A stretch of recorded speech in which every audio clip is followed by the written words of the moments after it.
Selamat datang di channel Nabla Education. Oke, pada video kali ini kita akan lanjutkan lagi pembahasan soal KSN IPA SMP tahun 2021.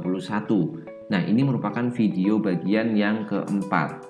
Untuk bagian 1, 2, dan 3, bagi teman-teman yang belum menyaksikan, nanti linknya saya sertakan di deskripsi. Nah, pada bagian deskripsi juga saya sertakan playlist pembahasan lengkap soal-soal KSN IPA SMP dari tahun-tahun sebelumnya yang bisa teman-teman pakai untuk referensi belajar sebagai bahan persiapan KSN di tahun-tahun yang akan datang.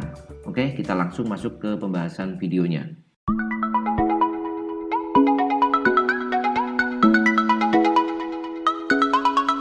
Oke, kita mulai pembahasannya dari soal ke-16. Kita baca dulu soalnya. Seberkas laser merah dengan panjang gelombang lambda dan frekuensi F merambat dari udara memasuki medium transparan dengan indeks bias 5/3. Saat di medium transparan tersebut, panjang gelombang, frekuensi, dan cepat rambat dinyatakan berturut-turut sebagai lambda M, Fm, dan Vm. Pernyataan yang tepat mengenai perambatan berkas laser itu pada medium transparan tersebut adalah titik-titik. Oke, jadi di sini ada laser merah, kemudian dia melewati dua buah medium, yaitu udara dan medium transparan tertentu. Nah, berarti laser merah ini akan mengalami peristiwa yang kita sebut sebagai pembiasan atau refraksi. Nah, jadi di sini konsepnya adalah kita menggunakan konsep pembiasan atau refraksi. Nah, apa yang penting dalam peristiwa pembiasan atau refraksi itu? Kita misalkan gambarkan seperti ini. Jadi misalkan kita punya medium yang transparan ya, kita gambar di sini. Nah, ini ada medium transparannya, kemudian yang di atas adalah medium udaranya. Kemudian ada laser yang warnanya merah ya. Jadi misalkan ada laser, kita gambar seperti ini ya. Nah, dia masuk ke medium yang transparan ini. Jangan lupa kalau pada peristiwa pembiasan kita gambar dulu garis normalnya di sini. Ini adalah garis normal.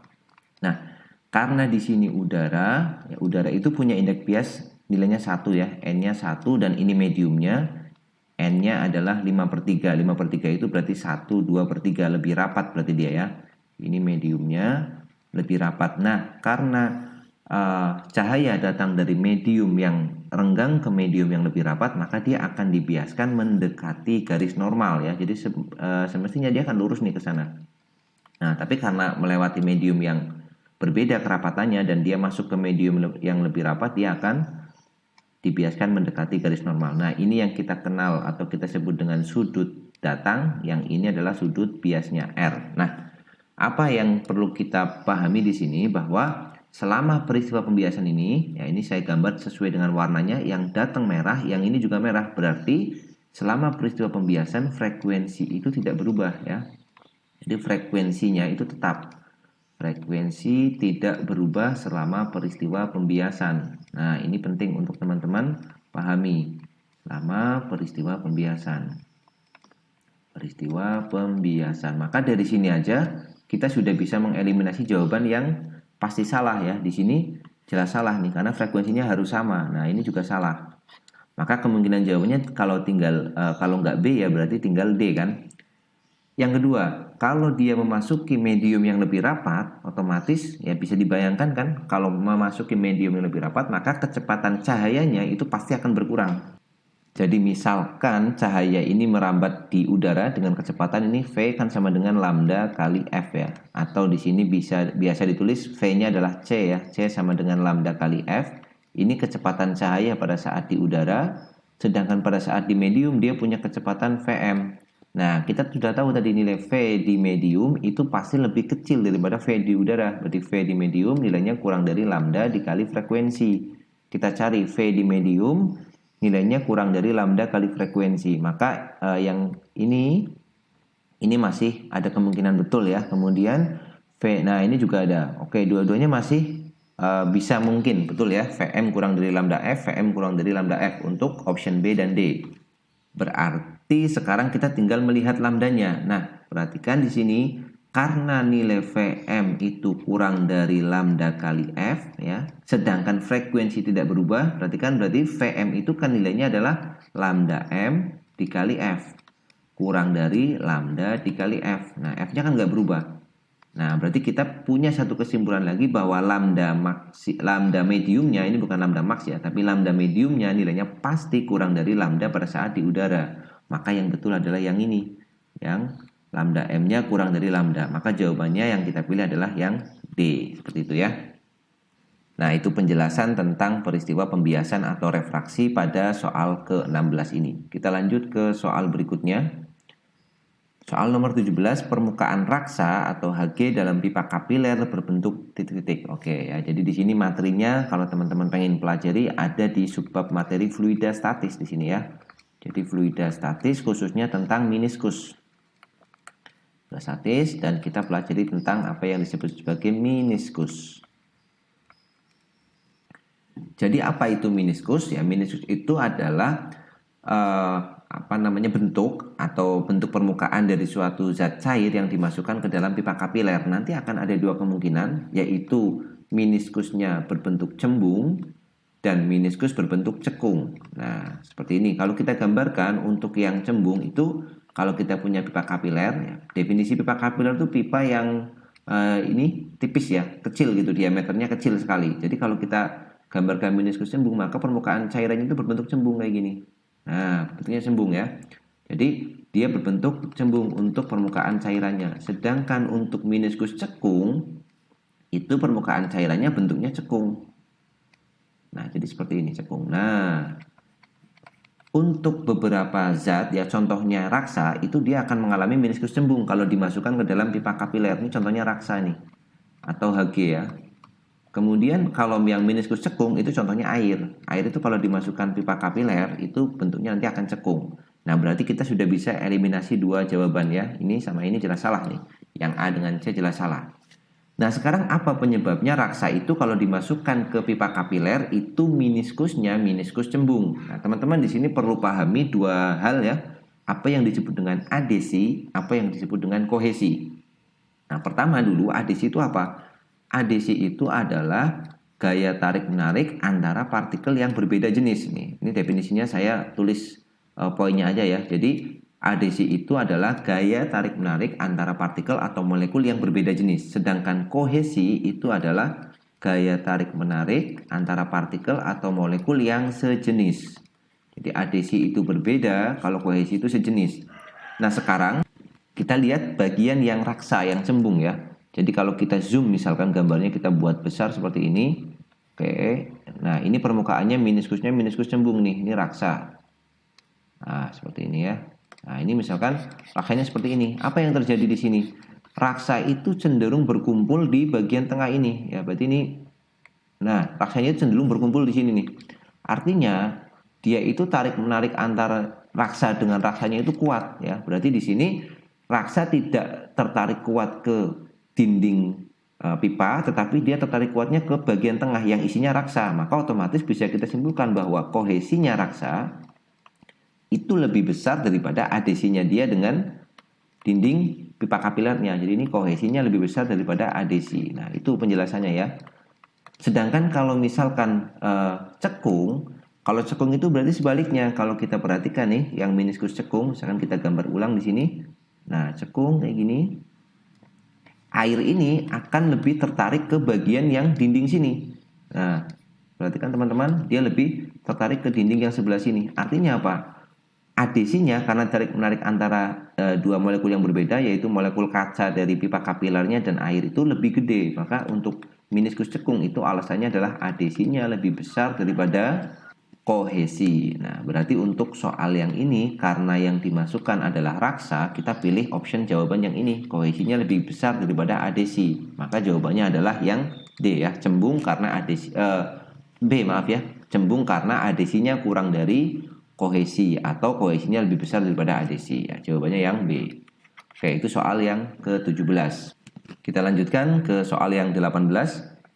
Ada dua muatan titik masing-masing Q1 yang nilainya 100E dan Q2 yang nilainya 200E dengan E adalah 1,6 kali 10 pangkat minus 19. Ini pangkat ya harusnya ya. Ini merupakan muatan elektron ini.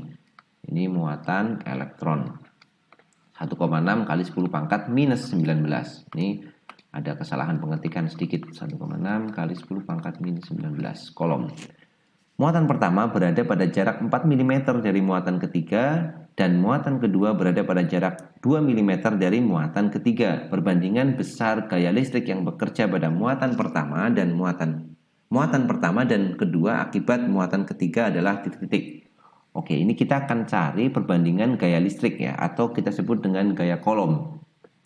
Persamaannya tentu teman-teman sudah pelajari ya, bahwa nilai F atau gaya kolom itu nilainya K dikalikan Q1 dikalikan Q2 dibagi dengan R kuadrat. Di mana K itu konstanta ya, konstanta yang nilainya 9 kali 10 pangkat 9. Q1 itu muatan pertama, Q2 muatan kedua, dan R-nya itu jarak antar kedua muatan. Ini satuannya Newton meter kuadrat per kolom kuadrat. Nah, kita akan bandingkan gaya listrik yang bekerja pada muatan pertama akibat muatan ketiga dan muatan kedua akibat muatan ketiga. Maka kita bandingkannya kayak gini aja ya. Kita tulis F13 dibandingkan dengan F23. Berarti F13 karena ini perbandingan ya, satuan tidak usah kita ubah ke dalam SI, nggak apa-apa, yang penting sama ya. Jadi F13 itu berarti K dikalikan Q1 dikali Q3, K kali Q1 kali Q3 per R13 kuadrat. Sama dengan, bukan sama dengan nih, dibanding dengan yang F23 berarti K dikalikan Q2 dikalikan Q3 dibagi dengan R23 kuadrat. Oke, K-nya bisa kita coret ya. Q3-nya juga boleh kita coret karena sama. Kita bandingkan aja, yang Q1 itu 100E dibagi dengan jaraknya muatan pertama dan muatan ketiga. Muatan pertama pada jarak 4 mm, berarti 4 ini. Satuannya nggak usah kita rubah, nggak apa-apa ya, karena ini perbandingan. Yang penting sama-sama milimeter nanti. Kemudian yang Q2-nya adalah 200E. 200E dibagi dengan jaraknya adalah 2 mm, berarti 2 kuadrat. Oke, ini E-nya bisa kita coret. 100-nya dicoret dengan 200 dapat 2 ya. Berarti kita punya perbandingan 1:16 dibagi 2:4. Oke, kita semuanya kita kalikan dengan 16 ya, biar gampang ya. Berarti 1/16 kali 16 itu 1, kemudian banding 2/4 kali 16 itu berarti setengah kali 16, 8. Nah, maka kita dapat perbandingannya 1:8 ya. Jawabannya yang C. Oke, seperti itu. Kita cukup menggunakan persamaan hukum kolom atau gaya kolom yang ada di sini nih. F sama dengan K Q1 Q2 per R kuadrat, lalu kita bandingkan kasusnya. Oke, itu pembahasan untuk soal nomor 18. Kita lanjutkan ke soal ke-19. Sebuah transformator ideal digunakan untuk mensuplai arus 1 ampere dan tegangan 6 volt pada suatu alat listrik. Setiap lilitan pada kumparan sekunder transformator memiliki hambatan sebesar 0,1 ohm. Transformator dihubungkan dengan sumber tegangan 220 volt. Jumlah lilitan yang harus ada pada kumparan sekunder dan kumparan primer adalah titik-titik. Oke, jadi di sini transformatornya transformator yang ideal, artinya tidak ada daya yang terbuang ya selama proses induksi elektromagnetik itu.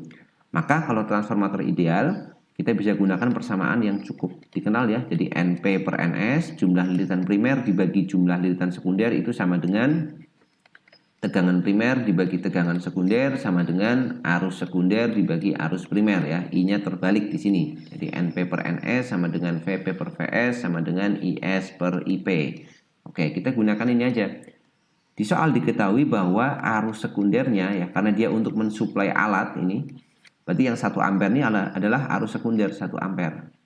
Kemudian tegangan sekundernya berarti VS-nya itu sama dengan 6 volt.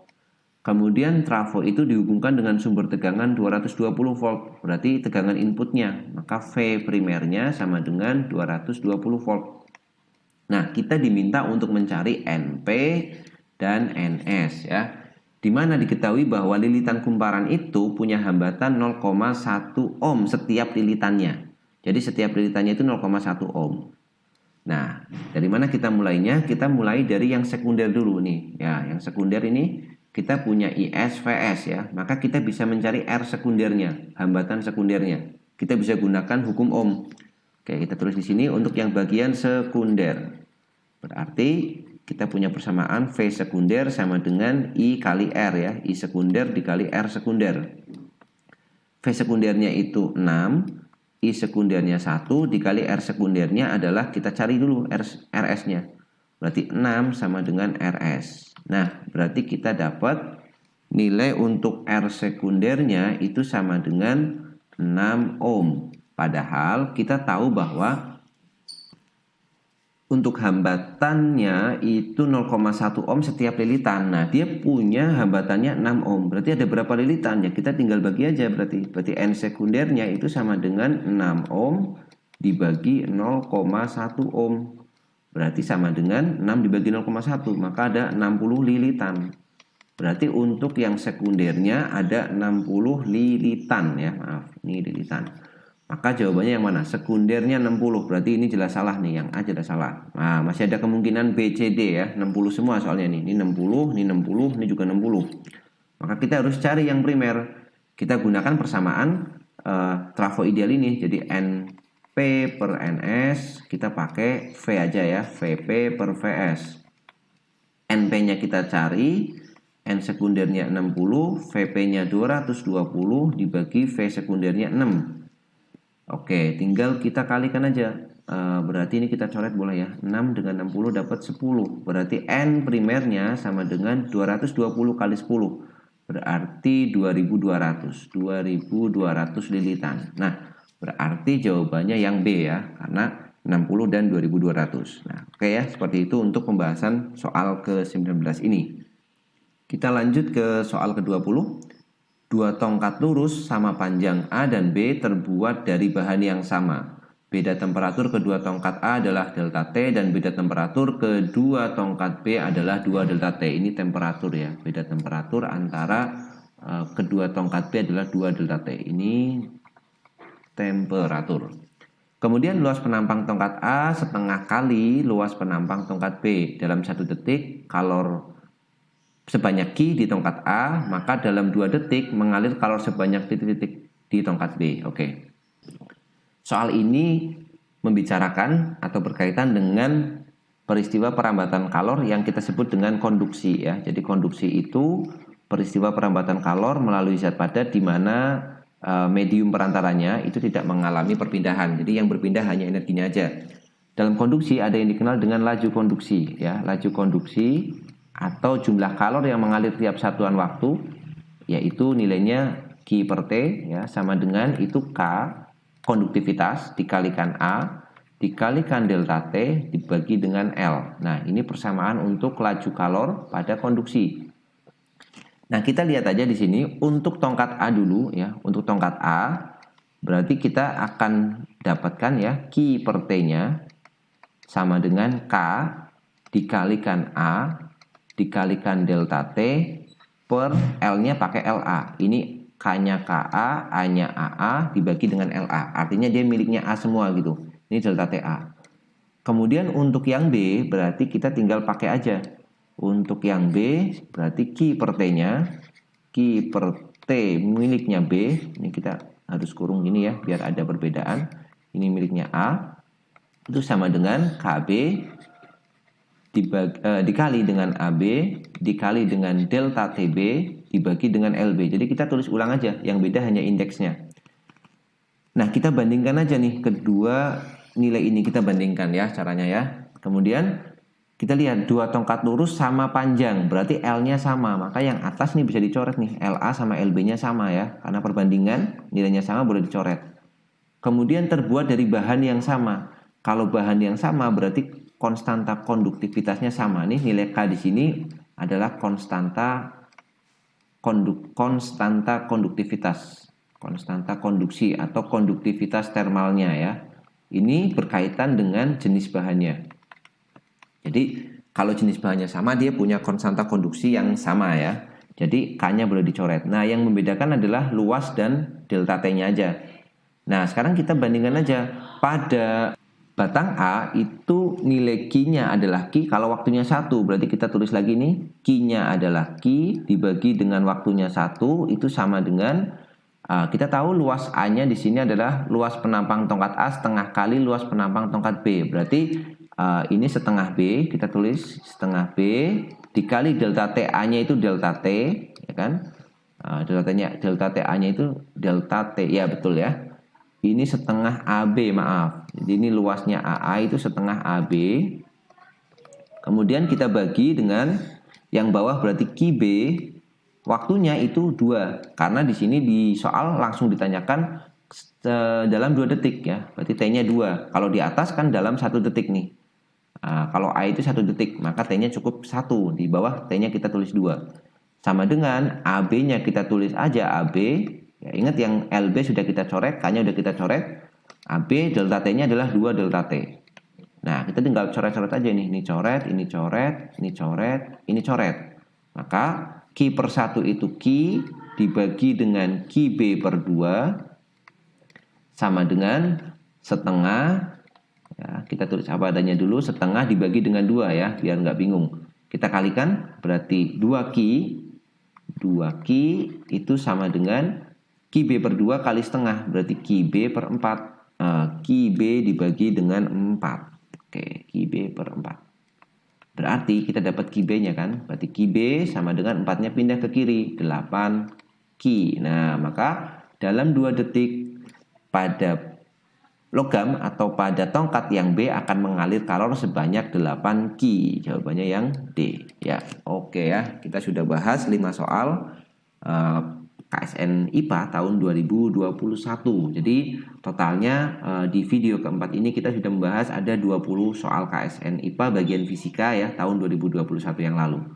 Oke, sekian videonya, semoga videonya bermanfaat dan teman-teman bisa mendapatkan tambahan pengetahuan dari video ini sehingga bisa dijadikan gambaran ya untuk mempersiapkan KSN IPA tahun 2022 nanti lebih baik lagi. Oke, sekian. Terima kasih yang sudah menyaksikan video ini sampai selesai. Kalau videonya bermanfaat silahkan share ke sosial media yang teman-teman punya supaya teman-teman yang lain juga bisa mendapatkan manfaat yang sama.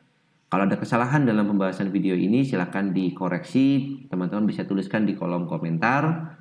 Kemudian untuk pembahasan selanjutnya nanti kita akan buat di video yang lain ya. Terima kasih, sampai jumpa di video selanjutnya.